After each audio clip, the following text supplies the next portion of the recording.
इंदौर में हुई लूट के खुलासे के साथ। इंदौर के पीएनबी बैंक लूट में बड़ा खुलासा हुआ है। बैंक लूट के आरोपी की शिनाख्त हुई है और पुलिस उसके करीब पहुंच गई है। पुलिस की माने चंबल इलाके का रहने वाला लूट का आरोपी एक्स आर्मी मैन है और उसने अपनी 315 बोर की लाइसेंसी बंदूक के साथ लूट की वारदात को अंजाम दिया। पुलिस को आरोपी के घर से लूट का रुपया, जो लूट की रकम है और बाइक है, वो जब्त हुई है। वारदात के बाद पुलिस ने 1000 से ज्यादा सीसीटीवी फुटेज खंगाले और आरोपी का सुराग हासिल किया।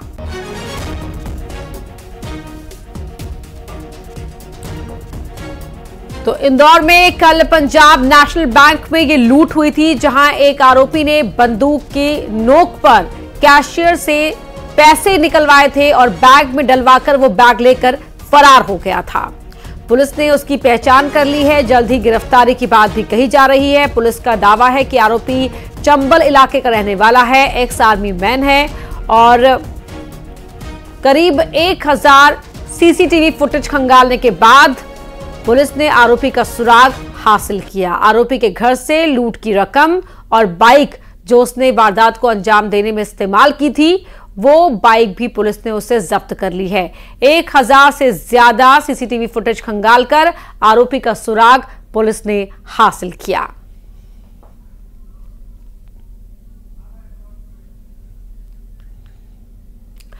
मिथिलेश गुप्ता हमारे सहयोगी इंदौर से हमारे साथ लाइव जुड़ रहे हैं इसी खबर पर। मिथिलेश, 24 घंटे से भी कम वक्त में पुलिस ने इस लूट की गुत्थी को सुलझा लिया। क्या पता चल पाया है आरोपी के बारे में, क्यों उसने ये लूट की थी?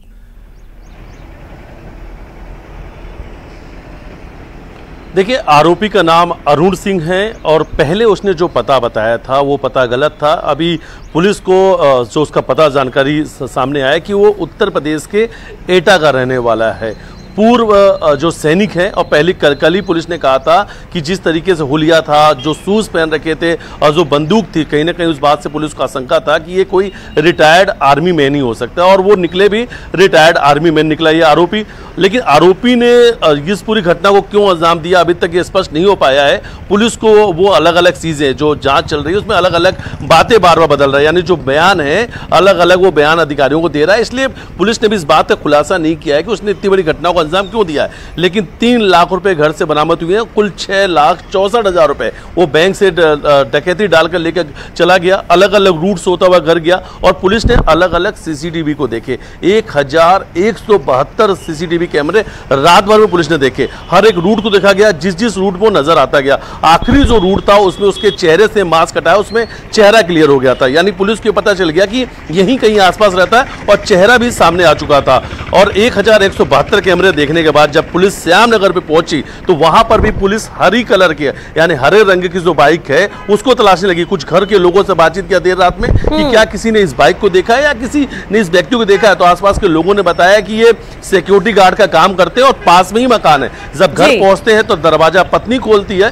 पत्नी से पूछा जाता है कि ये कौन है, तो पत्नी नहीं बताया कि ये तो मेरे पति हैं। बोले पति कहाँ है? बोले पति देर रात आए, पैसे दिए और पैसे देके घर से चले गए। घर से काले रंग का बैग, रेनकोट, 3 लाख रुपए, जिसमें पंजाब नेशनल बैंक की सील भी लगी हुई थी, ये सब कुछ मिल चुका है। वो आर्मी का शूज भी मिल चुका है, जिस शूज को पहन के गया था ये आरोपी, और उस घर के बाहर वो हरे रंग की गाड़ी भी खड़ी थी। तो घटना स्थल के जो तमाम जो साक्ष्य थे वो पुलिस को मिल चुके हैं। लेकिन और भी पैसा खर्चा कहां पे किया, वो पैसा किसी और को दिया, ये सब चीजें भी पुलिस आरोपी को जल्दी पकड़ने का दावा पुलिस की ओर से किया भी जा रहा है। चंबल का नहीं, यूपी के एटा का रहने वाला है आरोपी, ये जानकारी साफ हो चुकी है। मिथिलेश, आप बने रहिए, एक और खबर पर आपसे चर्चा करेंगे, जानकारी हासिल करेंगे। फिलहाल ये बहुत बड़ी लूट का खुलासा पुलिस ने यहां पर कर दिया है। इंदौर में वहीं कन्या छात्रावास की महिला वार्डन पर गंभीर आरोप लगे हैं। आरोपों के बाद हड़कंप मच गया है। महू के चोरल आदिवासी कन्या हॉस्टल की छात्राओं ने आरोप लगाया है कि वार्डन गर्ल्स हॉस्टल में पुरुषों को बुलाती हैं और साथ में खाना खाने का दबाव बनाया जाता है। इतना ही नहीं, छात्राओं की माने तो खाने में नशीली दवा मिलाई जाती है और वार्डन छात्राओं को अपने साथ बाहर ले जाती हैं। छात्राओं की शिकायत के बाद एसडीएम की जांच में कई और गंभीर लापरवाही मिली है और कलेक्टर ने वार्डन को तत्काल प्रभाव से सस्पेंड कर दिया है।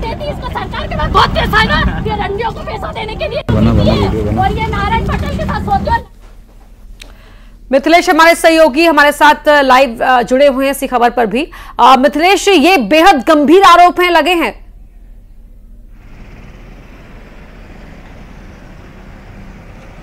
बिल्कुल सिर्फ गंभीर आरोप नहीं लगे हैं, गंभीर जो आरोप लगे हैं वो मामलों की जांच में सही भी पाया गया है। फिलहाल अभी जो इसमें वार्डन है शिल्पा गौड़, उन्हें सस्पेंड तो कर दिया गया है, लेकिन वहां की जो विधायक उषा ठाकुर, उनका कहना है कि सस्पेंड नहीं करना है, बर्खास्त, ऐसे लोगों को बर्खास्त करना होगा, क्योंकि आरोप जो लगे वो गंभीर आरोप लगे और गंभीर आरोप में कुछ जो साक्ष्य थे वो शुरुआती जांच में सामने भी आए। पहला गंभीर आरोप लगाया गया था कि सीसीटीवी यहाँ के बंद रहते हैं, और ये सीसीटीवी तब बंद किया जाता है जब देर रात पुरुषों की गर्ल्स हॉस्टल में एंट्री होती है, शराबखोरी होती है, लड़कियों को मजबूर किया जाता है बैठ के शराब पीने के लिए उनके साथ में, और ये लोग देर रात पहुंच के वहां पर शराबखोरी करते हैं। और सिर्फ यही नहीं, इसके अलावा एक बड़ा गंभीर आरोप और लगा हुआ है वार्डन के ऊपर कि देर रात छोटी उम्र की लड़कियों को तैयार करके वार्डन अपने साथ लेके जाती है बिना किसी अनुमति के। तो कहां लेके जाती हैं, यही सबसे बड़ी जांच के विषय है कि देर रात तैयार करके लड़कियों को। और बड़ी बात यहां पर यह भी है कि क्या सिर्फ अकेले वार्डन ही ये पूरा खेल खेल रही थी या कोई और भी उनके साथ मिला हुआ था? क्या कई बड़ी मिलीभगत तो इसमें नहीं है? वो तमाम कड़ियों तक पहुंचने की आवश्यकता है। मिथिलेश, बहुत धन्यवाद आपका इस पूरी बातचीत के लिए। वही आदिवासी कन्या छात्रावास को लेकर विधायक उषा ठाकुर ने कहा कि यह जघन्य अपराध है और आरोपी महिला वार्डन को सस्पेंड कर दिया गया है। उन्होंने माना कि आदिवासी कन्या छात्रावास में पुरुषों की एंट्री होती थी और उस दौरान सीसीटीवी भी बंद कर दिए जाते थे।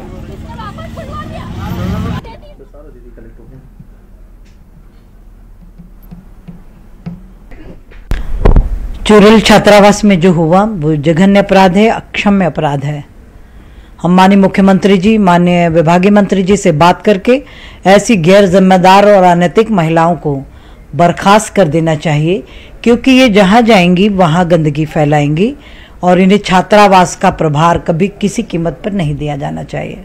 ये सबसे गंभीर और सबसे घृणित अपराध है साहब। देखिए, क्योंकि भारतीय जनता पार्टी बेटी बचाओ, बेटी पढ़ाओ, बेटी संस्कारित बनाओ की पक्षधर है। ऐसी स्थिति में यदि इतना अक्षम्य अपराध कोई कर रहा है तो कल एसडीएम और विभाग की पूरी टोली गई थी, कल सारी जांच हुई, उसमें ये पाया गया कि सीसीटीवी कैमरे बंद मिले और रात बरात बाहर के लोग वहां आते थे और बेटियों को भी वो बाहर ले जाती थी। तो ऐसी गैर जिम्मेदार अधीक्षक को तो बर्खास्त ही किया जाना चाहिए।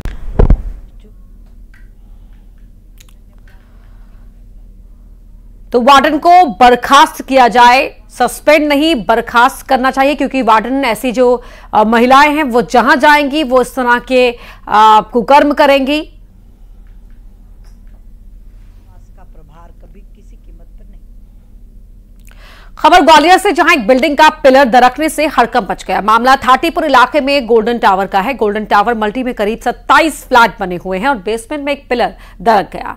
जानकारी लगते ही नगर निगम और जिला प्रशासन की टीम मौके पर पहुंची और मल्टी में मौजूद सभी 27 परिवारों को यहां से निकाला। नगर निगम ने इस बिल्डिंग को घातक मानते हुए चेतावनी बोर्ड लगा दिया है। करीब 8 साल पहले बनी इस मल्टी में रहने वाले लोगों ने घटिया निर्माण का आरोप लगाया है।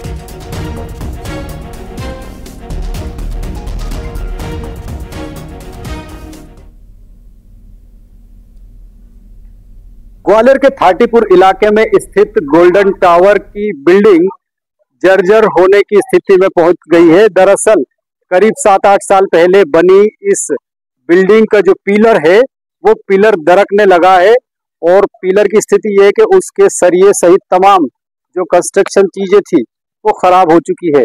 अभी देखिए नजारा ये पिलर का, और करीब 7 से 8 साल पहले ही ये मल्टी बनी थी।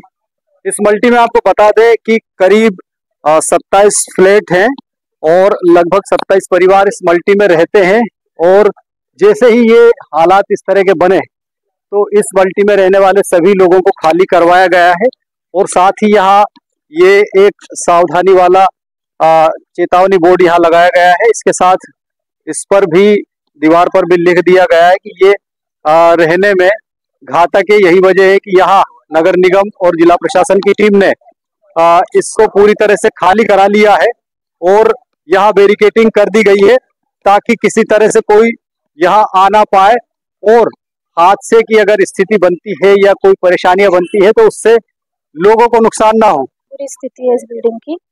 ये तो पहले भी हमने बोला गया था कि थोड़े से पिलर वैसे जड मार मार के गाड़ियां से तो वैसे तो हमने कहा भी था इसको बनवाओ, पर कोई सुनवाई नहीं है। ये तो कहता देखने से ही ओवरलोडेड दिखती है भाई, आप देख लो, आप ओवरलोड है आप। हाँ, ये क्या है कि मतलब जिस तरीके से बनना चाहिए मल्टी के तरीके से नहीं बनाई गई है। कब निकले थे आप? हम लोग रात में निकले 12:30-1 बजे। कितनी दिक्कतें हो रही हैं? बहुत दिक्कतें हो रही हैं, सब व्यवस्थाएं दिक्कत है। मटेरियल है वो पूरा घटिया लगाया गया। तो निश्चित तौर पर कहीं ना कहीं अब प्रशासन की कवायद यही है कि इसमें बिल्डर को नोटिस जारी किया जाएगा और उससे जवाब तलब किया जाएगा। तब तक एहतियात के तौर पर इस बिल्डिंग में आसपास की रिहायशी इलाकों से लोगों का आना जाना बंद कर दिया गया है। साथ ही यहाँ रहने वाले लोगों को भी यहाँ न आने की ताकीद की गई है और नगर निगम का कहना है कि इसमें जांच कराई जाएगी इंजीनियरों से कि अगर कोई खामियां है तो दोषियों के खिलाफ कार्रवाई होगी। सुशील कौशिक, न्यूज़ 18 ग्वालियर। वहीं दिल्ली पहुंचे CM doctor Mohan Yadav airport से सीधे बीजेपी के विस्तार कार्यालय पहुंचे। पार्टी और संघ के बड़े नेताओं के साथ मुलाकात कर रहे हैं। बड़ी खबर आपको बता रहे हैं, एयरपोर्ट से सीधे बीजेपी विस्तार कार्यालय पहुंचे हैं मुख्यमंत्री डॉक्टर मोहन यादव। संघ और बीजेपी के बड़े नेताओं से उनकी मुलाकात जारी है। तस्वीरें जब दिल्ली पहुंचे थे मुख्यमंत्री डॉक्टर मोहन यादव, एयरपोर्ट से सीधे ही वो रवाना हो गए बीजेपी के विस्तार कार्यालय और पार्टी और संघ के बड़े नेताओं के साथ उनकी महत्वपूर्ण मुलाकात जारी है। अशरफ काज़मी हमारे सहयोगी दिल्ली से हमारे साथ लाइव जुड़ रहे हैं इसी खबर पर। अशरफ, क्या जानकारी है सीएम डॉक्टर यादव के स्केड्यूल को लेकर?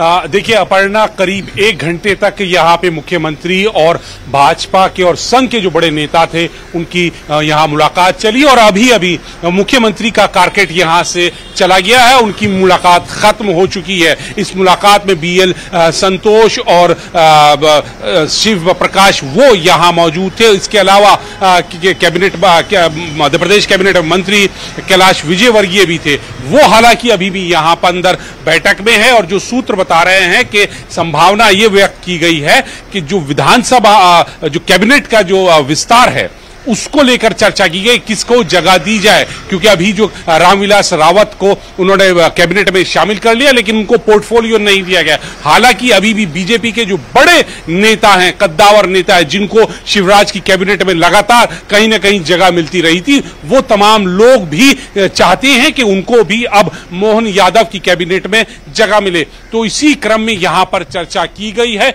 और अपर्णा, एक और बात यह है कि मुख्यमंत्री रात को गृह मंत्री से भी मुलाकात करेंगे। करीब 8:30 बजे के आसपास गृह मंत्री की मुलाकात होगी और संभावना यही व्यक्त की जा रही है कि कैबिनेट एक्सपेंशन पर जो यहां पर संघ के बड़े नेताओं और पार्टी के नेताओं से चर्चा हुई उस पर गृह मंत्री से भी चर्चा होगी और अंतिम मोहर दिल्ली से लगने के बाद फिर भोपाल में कैबिनेट एक्सपेंशन के और रामनिवास रावत को जो पोर्टफोलियो दी जाना है उसका ऐलान किया जाएगा। जी अपर्णा। अशरफ, बहुत शुक्रिया आपका इस पूरी जानकारी के लिए। वहीं मुरैना में जनपद अध्यक्ष पति की दबंगई देखने को मिली है। आरोप है कि जौरा जनपद सदस्यों की बैठक में बंदूकधारियों के साथ पहुंच गए और जब इसका विरोध हुआ तो वो और उनके बंदूकधारी जनपद सदस्यों को धमकाने लगे। इतना ही नहीं, इस दौरान जनपद पंचायत के सीईओ मूक दर्शक की भूमिका में नजर आए। तस्वीरें आप देख सकते हैं, यहां पर जनपद अध्यक्ष पति की यह दबंगई।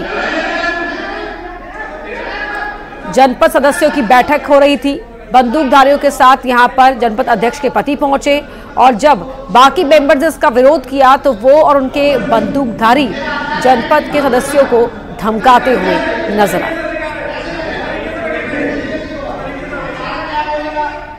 ये जनप्रतिनिधियों के आवाज को दबाने के लिए गुंडागर्दी और भय का माहौल बनाया जा रहा है, जिससे कि कोई भी चुना हुआ जनपद सदस्य अपनी आवाज़ ना उठा सके। क्षेत्र में पूरे जौरा जनपद में भ्रष्टाचार का बोलाबाला है। सीईओ से लेके और जनपद अध्यक्ष और उनके पति द्वारा 10 से 15% कमीशन लिया जा रहा है। और देखिए, अब ये जो है मैटर अभी संज्ञान में आया है और थाना प्रभारी को मैं अभी बता देता हूँ, अगर इस तरह की कोई कार्रवाई हुई है तो फिर ये कहीं ना कहीं गलत है और नियमानुसार उसमें कार्रवाई करवाएंगे। शहडोल में शिक्षा व्यवस्था की पोल खोलने वाली तस्वीर सोशल मीडिया में वायरल हो रही है। पढ़ाई के दौरान महिला टीचर का क्लासरूम में सोते हुए वीडियो सामने आया है। विकास खंड ब्योहारी के अमहा खेरवा गांव के प्राइमरी स्कूल के इस वीडियो में महिला टीचर क्लासरूम में सोती हुई दिखी और बच्चे क्लास से नदारद। ये क्लासरूम की तस्वीर है जहां पर महिला टीचर आराम से नीचे दरी बिछाकर सो रही हैं। क्लासरूम में टीचर सो रही है और बच्चे गायब हैं। तो किस तरह से यहां पढ़ाई होती होगी वो आप खुद अंदाजा लगा सकते हैं तस्वीर को देखकर। ये जो वीडियो है अब वायरल हो रहा है, महिला टीचर के सोते हुए, क्लास में सोती मिली है महिला टीचर।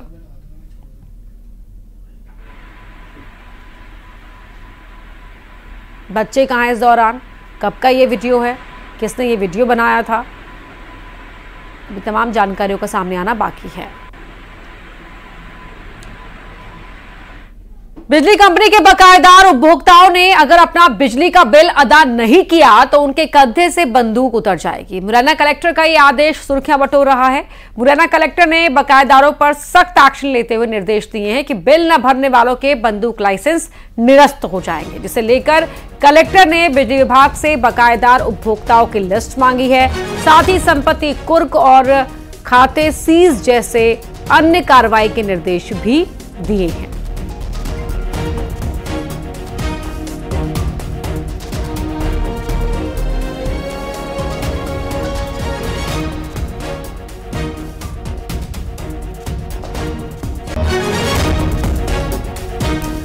तो संबलगढ़ के राम मंदिर चौराहे पर बकायेदारों की बकायदा लिस्ट भी लगाई गई है। वो लिस्ट आप टीवी स्क्रीन पर इस समय देख पा रहे हैं। जिन लोगों ने बिल नहीं भरा है उनके हथियार लाइसेंस निरस्त किए जाएंगे। कलेक्टर ने ये सूची मंगाकर यहां पर लगा भी दी है और शस्त्र शाखा प्रभारी को निर्देश भी दे दिए हैं।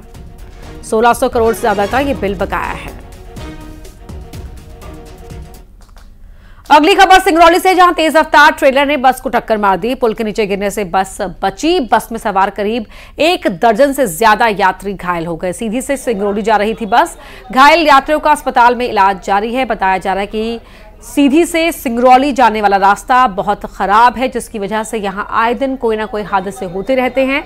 इसके बावजूद सड़क पर ध्यान देने वाला कोई नहीं है।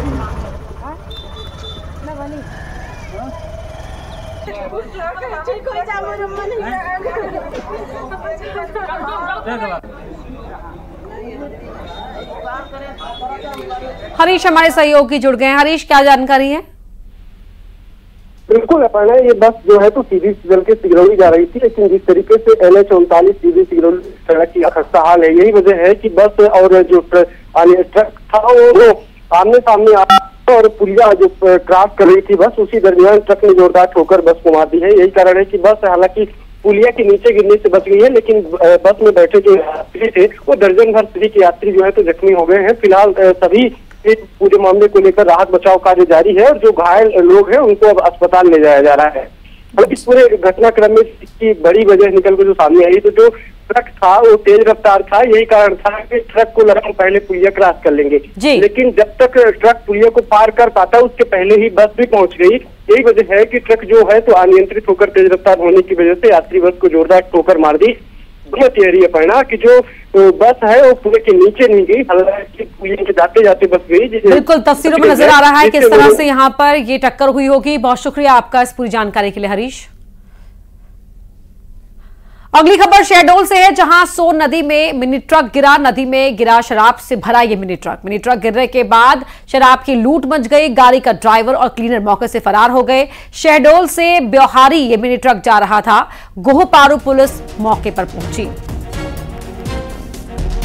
तो बड़ी खबर आपको बता रहे हैं, तस्वीरों में भी आप देख सकते हैं। शहडोल में सोन नदी में ये मिनी ट्रक गिर गया। नदी में गिरा शराब से भरा मिनी ट्रक गिरने के बाद यहां शराब की लूट मच गई। गाड़ी का ड्राइवर और क्लीनर मौके से फरार हो गए। शहडोल से ब्योहारी ये मिनी ट्रक जा रहा था। गोहपारू पुलिस मौके पर पहुंची।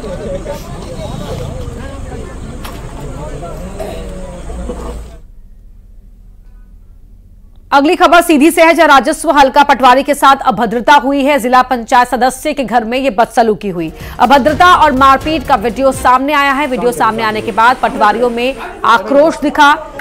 पुलिस ने आरोपी के खिलाफ मामला दर्ज कर लिया है।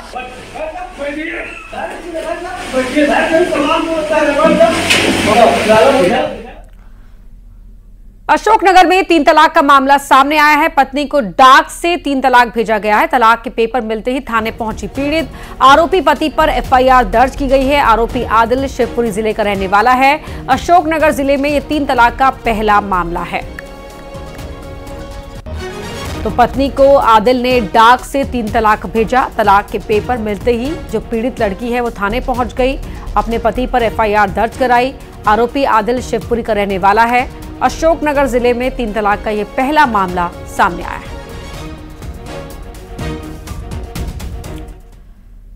बड़वानी में कुत्ते का आतंक देखने को मिल रहा है। कुत्ते ने 23 लोगों को काट दिया। सड़क पर चलते लोगों पर यह हमला किया है। महिला को काटते सीसीटीवी फुटेज भी सामने आया है। बड़वानी शहर की यह घटना है। बड़ी खबर आपको बता रहे हैं। कुत्ते ने 23 लोगों को यहां पर काटा है और सड़क पर चलते लोगों पर यह कुत्ता अचानक से हमला कर देता है, जिसके बाद ऐसे 23 मामले सामने आए हैं।